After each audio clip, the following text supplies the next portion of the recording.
আসসালামু আলাইকুম। আজকে আপনাদের সাথে একটা রেসিপি শেয়ার করব। তো কি রেসিপি শেয়ার করব দেখেন, এখানে আমি রেগুলার কাট করে কাটা একটা ইলিশ মাছ নিলাম। তো মাছটা আমি সামান্য পরিমাণে লবণ, তারপরে মরিচ গুঁড়ো আর হলুদ গুঁড়ো দিয়ে মাখিয়ে নিচ্ছি। এটার সৌন্দর্যের জন্য আপনারা চাইলে স্কিপ করতে পারেন। তো আমি এগুলো হালকা ভেজে নিব, না ভাজলে সমস্যা, যে ভেঙে যায়, কোরমাটা ভেঙে যাবে। তো আমি ইলিশ কোরমা করবো আজকে, তো এই জন্য এটা ভেজে নিব, হালকা ভেজে নিচ্ছি। তো আমার ভাজা শেষ, দেখেন মাছগুলো আমার ভাজা শেষ। এখন আমি একটা চুলে একটা ফ্যান বসিয়ে দেব, একটা ফ্যান বসিয়ে দিলাম। ফ্যানে আমি কিছু সাদা তেল দিয়ে দিব, রেগুলার রান্নার তেলটা, অয়েলটা দিয়ে দিলাম আমি 1 কাপের মতো রেগুলার অয়েল দিয়ে দিলাম। এখন দিয়ে দিচ্ছি আমি পেঁয়াজ বাটা, তারপরে এখানে আমি আদা রসুন বাটা 1 চামচ, আদা বাটা 1 চামচ, রসুন বাটা আর হচ্ছে বাদাম বাটা। এখানে আপনারা বাদাম, যে কোনো বাদাম দিতে পারেন, রোস্টের বাদাম বা কাজু বাদাম বা কাঠবাদাম, যে কোনো বাদাম ইউজ করতে পারেন। আমি এখানে 3টা বাদামই একসাথে পেস্ট করে নিছি। তো আপনারা আপনাদের পছন্দ মতো দেবেন। এখানে আমি সামান্য একটু লবণ দিলাম,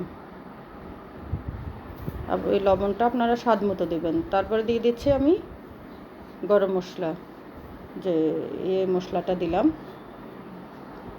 ভাজা জিরার গুঁড়া। তারপরে এখানে আমি দিব 1 গ্লাস দুধ, কারণ কোরমা তো মিষ্টি হবে। দেখেন আমি 1 গ্লাস দুধ দিলাম। দুধে আমি কিন্তু 1 চামচ চিনি মিশিয়ে দিলাম, ওটা দেখানো হয় নাই, আপনারা চাইলে দিতে পারেন। এখন আমি ভাজা মাছগুলো দিয়ে দেব।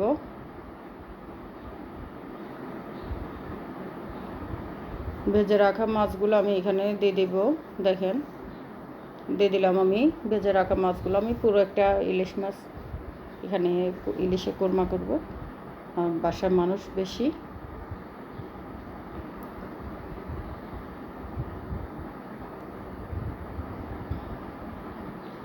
আপনারা সম্পূর্ণ মাছটা যদি স্বাদ মতো কোরমাটা খেতে চান, তাহলে সম্পূর্ণ দুধের মধ্যেই করবেন কোরমা। পানি দেওয়া যাবে না, পানি দিবেন না, পানি দিলে কোরমার স্বাদটা নষ্ট হয়ে যায়। এখানে আমি ফ্রেশ ক্রিম দিলাম, উপরে দিয়ে ফ্রেশ ক্রিম ছিটিয়ে দিলাম। দেখেন আমার কোরমাটা অনেক রেডি হয়ে গেছে, গ্রেভিটা অনেক সুন্দর হয়েছে।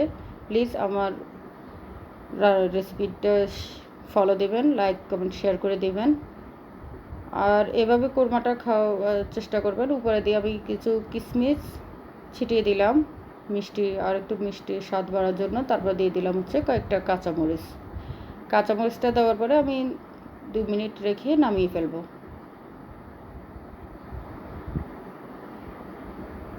ইলিশ কোরমাটা করতে বেশি সময় লাগে না, হাতে 2 মিনিট সময় নিয়ে আপনারা করতে পারেন। দেখেন আমার কোরমাটা অনেক মজা হয়েছে। তারপর দিয়ে দিলাম হচ্ছে উপর দিয়ে ভেজে রাখা পেঁয়াজ বেরেস্তা। দেখেন আমার কোরমাটা রেডি হয়ে গেছে, অনেক স্বাদ,